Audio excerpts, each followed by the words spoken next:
Stop scrolling, because what you're about to hear is not a rumor, not a blog post, not Bravo gossip, but the raw, shaking, unfiltered truth that Todd Tucker just dropped live, and it is destroying the internet as we speak. For years, fans thought the Kandi-Todd marriage was goals, a power couple, a blended family, a kingdom built on success, loyalty, and fame. But tonight, at 3:17 a.m., Todd shattered that illusion with one click. He hit go live, and within seconds, the comments exploded. 5,000 viewers, 10,000, 50,000. By the 2-minute mark, the entire Bravo universe was watching a man who had finally reached his breaking point. The man the world painted as quiet, patient, supportive. Tonight, he wasn't quiet anymore. His face was swollen from holding back tears. His hands were shaking, his breathing was heavy. And then he whispered the words that changed everything. Kandi was never mine. She belonged to someone else the whole time. The leave froze. The internet died for a full second. And then the name he said next sent shockwaves through every timeline, every blog, every group chat. Fatim. Yes, that Fatim. The woman fans always joked about, the woman producers always cut around, the woman everyone thought was just messy TV. Todd didn't blink, didn't soften it, didn't sugarcoat. He said it straight. Before our marriage, during our marriage, her time, her heart, her energy, all of it was with Fidom, not me. The comment section melted into chaos, screaming emojis, broken hearts, shock reactions. Because tonight wasn't drama. It was a confession, a collapse, a man finally breaking his silence and pulling the curtain off a marriage that was already dead long before divorce papers hit the court. Todd Tucker wasn't supposed to be awake at 3 a.m. He wasn't supposed to be sitting in a dimly lit room, staring into his phone camera with red eyes and trembling hands. But that night, everything he had buried, every wound, every humiliation, every moment he swallowed his pride forced its way to the surface, and the world watched it happen in real time. The live began without a warning. No promo, no countdown, just a sudden flash of Todd's tired face and a breath so heavy it silenced thousands. Within seconds, viewers multiplied from hundreds to thousands to a digital stampede of Bravo fans flooding into the live stream like a crash site they couldn't look away from. Todd didn't wave. He didn't smile. He didn't put on a brave face. He simply said, "This marriage ended long before the papers were signed," and the room went still. He leaned forward, elbows trembling, voice raw like he had been screaming into a pillow for hours. "I didn't lose my wife. I lost myself first." The chat froze. He continued, "You all think Kandi and I broke because of schedules, arguments, or money. No, that's the story she wants out there. The truth is uglier, it's darker, and it's something I ignored until it finally destroyed me." He swallowed the lump in his throat. And then the moment came, the moment that detonated the internet. Kandi's heart was never mine. It belonged to someone else, and it always did. He didn't blink. He didn't hesitate. He said the name Fatim. Comments exploded like fireworks set off inside a matchbox. "What? Todd, what are you saying? This can't be real." But Todd didn't flinch.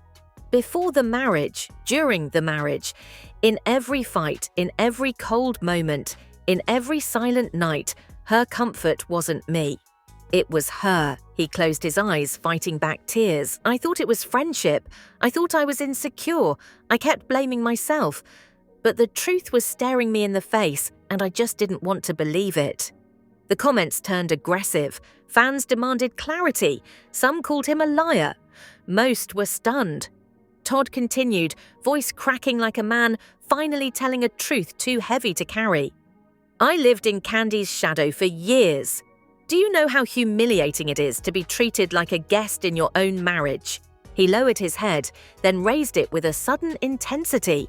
"I wasn't a partner. I wasn't a husband. I wasn't even respected. I was an accessory she carried around for image." He wiped his face roughly. Mama Joyce, she always warned me. She said I was never enough, never worthy. And I thought she hated me, but now I think she just saw something before I did." His voice trembled, but he didn't stop. Every big decision hers, every rule hers, every boundary hers, and every time I asked for space, identity, independence. He let out a painful, bitter laugh. She called it betrayal. The chat exploded again.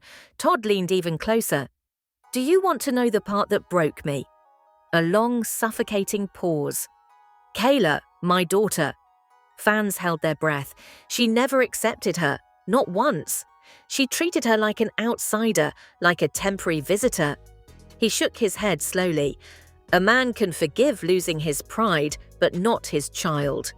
Silence filled the screen. Then Todd added, "And the kids we had together, they don't have my name. They don't carry my identity. Everything is hers." His voice wavered. The marriage wasn't a partnership. It was a hierarchy. She was the empire, and I was the worker who signed a prenup strong enough to bury me. Another pause, heavier than the last. "Do you know what it's like?" he whispered. "To sleep next to someone who doesn't love you, but won't let you leave." He stared into the screen as if looking into every viewer's living room. Intimacy died years ago. Touch disappeared. Affection vanished. We were two strangers breathing under the same roof. He exhaled shakily. "You want the truth?"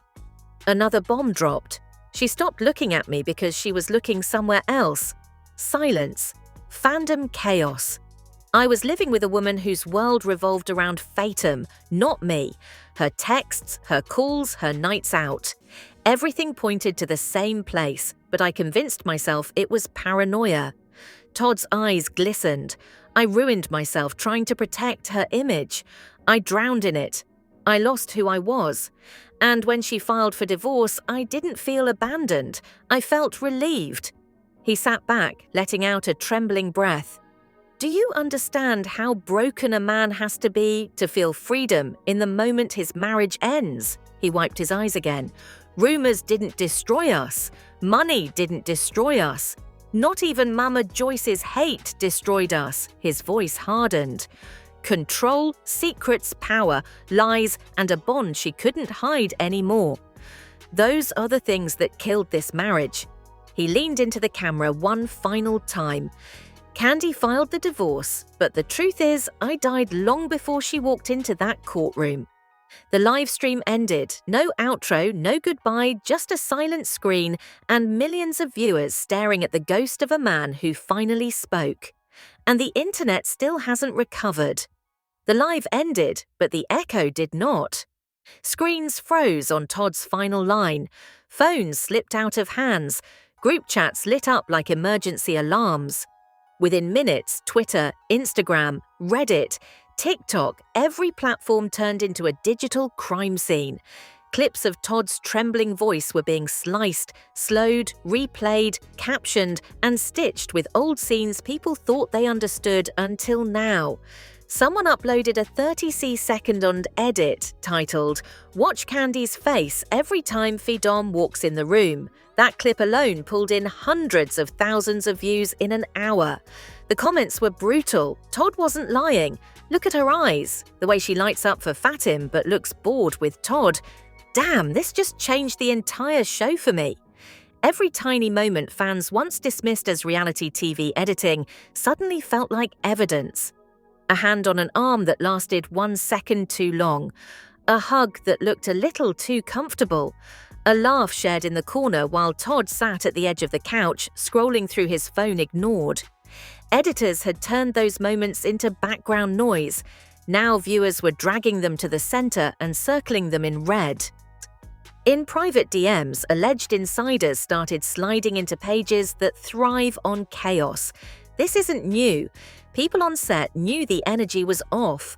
Todd has been checked out for a long time. One anonymous tip claimed that there had been a night after filming when Todd left the restaurant alone, while Kandi and Fidom stayed behind with their heads close together in the corner booth. No proof, no timestamp, just a message, a claim, and a fandom hungry enough to believe it. Another DM said he didn't lie about Kayla. The way things were divided in that house was real. There was always a line you could feel. The internet did what it always does. It turned whispers into trending topics. Hashtags began stacking like headlines. Mashtapage, Todd Tucker, Mal and Kandi exposed, Fadum theory, Kayla deserved better. One fan page uploaded a compilation titled Signs Kandi Didn't Respect Todd.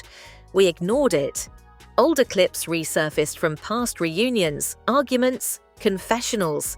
Moments where Kandi cut him off mid-sentence, rolled her eyes, or laughed at his dreams on camera. Scenes where Todd brought up boundaries and was drowned out by jokes. At the time, viewers laughed with the cast. Now, those same viewers typed comments with shaking hands. This isn't funny anymore. He was begging for help in front of us, and we clapped. We watched a man slowly break down on national TV. Meanwhile, vlogs blasted out emergency thumbnails. Todd Tucker breaks, claims Kandi's heart belonged to Fatim. Kayla never accepted. Todd's heartbreaking confession goes viral. Was the marriage ever real? Every channel tried to decode his words line by line.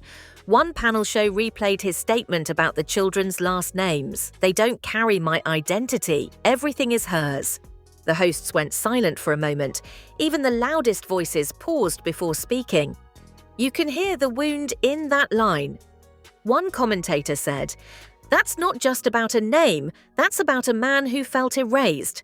Another chimed in, "If you remove a father's place but keep his responsibilities, what do you think that does to him over time?" The clip spread everywhere. Men in the comments who usually stay quiet during Bravo debates finally stepped in saying, "For once, I feel him. This is what it looks like when a man hits emotional rock bottom." On the other side of the internet, Kandi supporters tried to push back. "We don't know her side. This could be edited, emotional, exaggerated." Todd waited until after the divorce. That says something too, but the problem was simple. Kandi was silent. Too silent. No tweets, no posts, no cryptic song lyrics, no studio selfie with a caption like, "Unbothered," just nothing. And in the social media era, silence doesn't feel wise. Silence feels like confirmation. Then came the deeper cuts. A long thread went viral that broke down the alleged power dynamic. Look at the pattern the user wrote. Kandi makes the money, Kandi makes the rules, Kandi decides the storyline. Todd is an add-on, a piece of background furniture the show pans to when she needs support or conflict. They posted side-by-side screenshots, Kandi smiling with co-stars and Todd in the background, eyes dim, half present.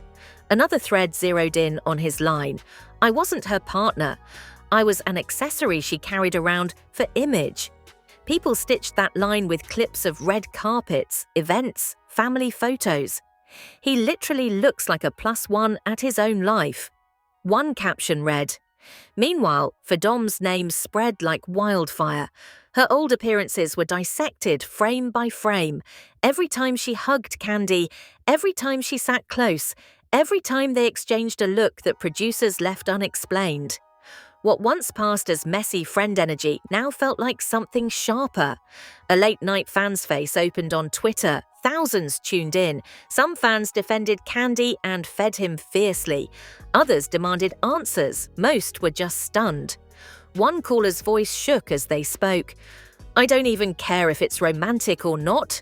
The part that hurts is the idea that Todd was begging to be seen while she poured everything into someone else. That's the real heartbreak. The entire space went silent for a few seconds, then filled with notifications as people reacted with crying emojis. Behind the scenes in this fictional universe, alleged sources close to the situation started talking. One claimed that there were arguments over how often Fidum was around, not just at filming events, but at private dinners, trips, late nights where Todd thought it would be just him and his wife and found a third chair pulled up at the table. Someone else messaged a blog. There was always tension when Kayla was around. Little differences, little slights, the kind of things you can't replay in a clip, but you never forget when you're in the room. Fans didn't know what was true. They didn't know what was stretched. All they knew was that the picture forming in front of them was a lot darker than a simple "we grew apart." By the end of the day, think pieces started rolling in. When a husband becomes a shadow, erased fathers in blended celebrity families. The price of marrying into a brand, not a person. One article focused solely on the line, "I felt freedom when my marriage ended." The writer compared it to a prisoner walking out of a cell with bruises no one could see.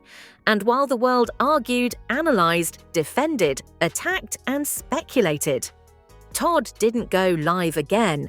No follow-up, no clarification, just one devastating broadcast hanging in the air like smoke that wouldn't clear. Kandi stayed silent. Freedom stayed silent. The network stayed silent. Only the fans kept talking because in their eyes, this wasn't just a divorce anymore. It was a tragedy. A story about a man who walked into a love story and realized too late he was just a background character in someone else's real script. And once you see a marriage like that, you can't unsee it. Silence hung over Atlanta like a storm that refused to move. Todd's life had detonated the internet. But the rail explosion was only beginning.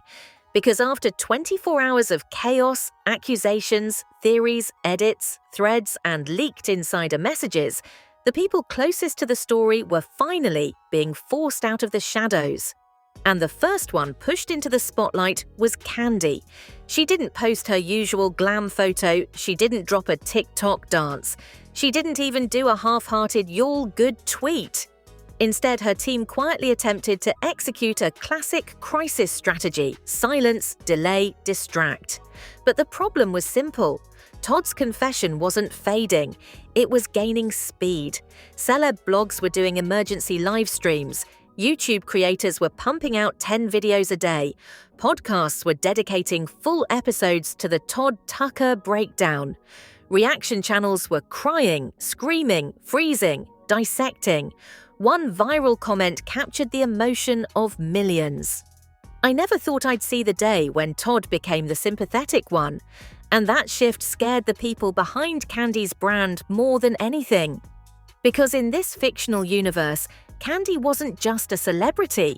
She was an empire, a machine built on likability, relatability, hustle culture, and squeaky clean control. But Todd had cracked the glass and the fractures were spreading.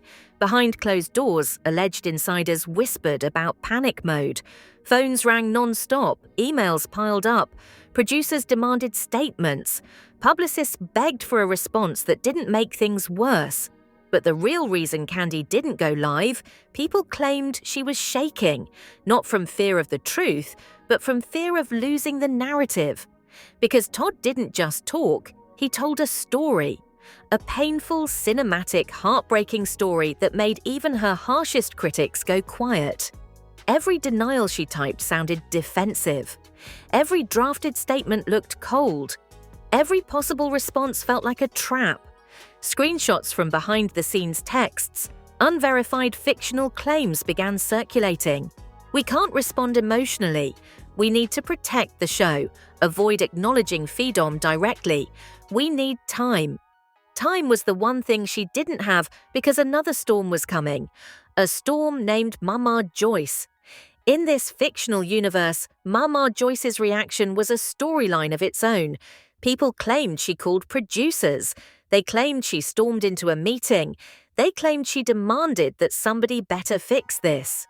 But the most viral moment came from a shaky video allegedly filmed in a parking lot. A passerby recognized Mama Joyce and asked if she saw Todd's live. Her response was 3 words: "I told you all that clip spread like a virus." The comments were merciless. "She's been waiting for this day. She warned everyone. Mama Joyce is celebrating and crying at the same time." This is a Greek tragedy. It didn't matter whether the video was real or manipulated. People believed it. People wanted to believe it. And that belief drove the next chapter. Fatim's name had been climbing the trending list since Todd exposed her connection to Kandi, but now she was trending at #1 globally in the fictional narrative. Fan edits dissected every interaction she and Kandi ever had. Clips from years ago resurfaced, some innocent, others too intimate for comfort. Then, in the middle of the madness, a mysterious screenshot surfaced online. A DM allegedly from Fidom saying, "This is not what you think." 3 words, no clarification. The internet didn't care. If anything, it made things worse, because when someone says, "This is not what you think," the world automatically assumes it is exactly what you think, just darker. While Cannes' PR scrambled and the fandom spiraled, Todd vanished from the public eye. No follow-up live, no story posts, no clarifications, nothing. Some fans wondered if he was broken, others believed he was regrouping. One fan page wrote, "When a man unloads that much pain in one night, he needs silence to survive the next." Screenshots emerged of fans spotting him alone in a cafe, staring at his phone, untouched food next to him. Someone posted a blurry photo and captioned it, "He looks empty." The comments section agreed. The network was melting down. Alleged insiders claimed producers held an emergency call at 5:00 a.m.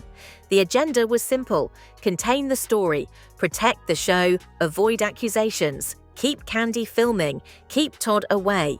One insider allegedly said, "This could ruin an entire season."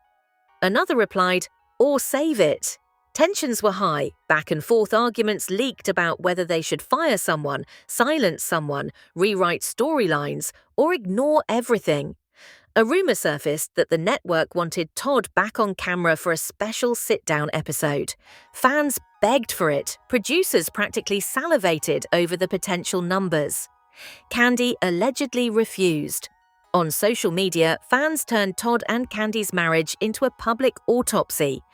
One creator posted a devastating edit titled "The Rise and Fall, Todd and Kandi," a love story that wasn't. It quickly hit 1 million views. It showed Todd's early devotion, Kandi dismissing his concerns, Kayla being isolated, Fidom entering the storyline, cold dinners, silent nights, forced smiles, the live. The final clip was Todd whispering, "I died before the divorce." People wept, literal tears and comments. "This broke me. I never felt this sad over a celebrity thing."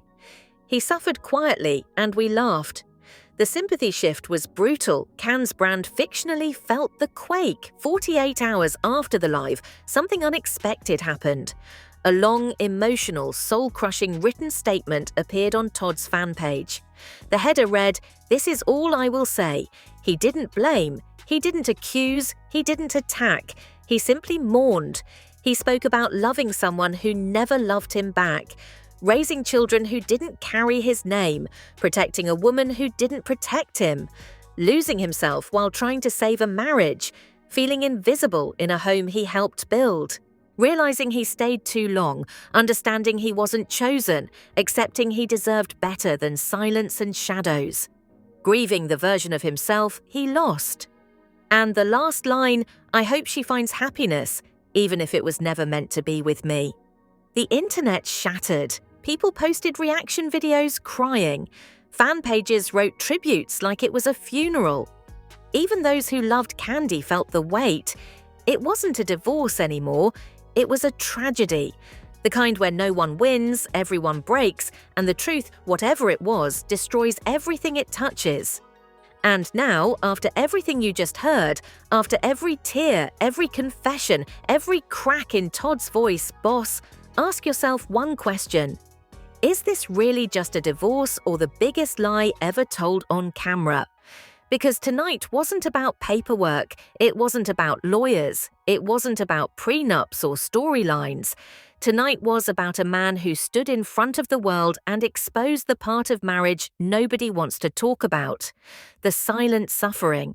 Todd didn't just break down, he broke open an entire system built on control, ego, image, and shadows. He showed the internet the difference between being married and being mentally buried inside someone else's life. So now the question is, what happens next? Will Kandi answer? Will Fatim react? Will the network silence Todd? Will more insiders come forward? Or is there another secret waiting to detonate? Because nothing about this story feels complete. Nothing feels resolved. Nothing feels over. If anything, this feels like the beginning of a truth that's been buried for years. So, don't scroll away. Don't disappear now. You have seen what millions are still arguing about. Drop your thoughts in the comments right now. Whose truth do you believe? Todd's broken voice, Kandi's dangerous silence, Fatim's mysterious DM? Tell us everything. Like this video, subscribe right now and turn on all notifications because the next chapter might be even darker.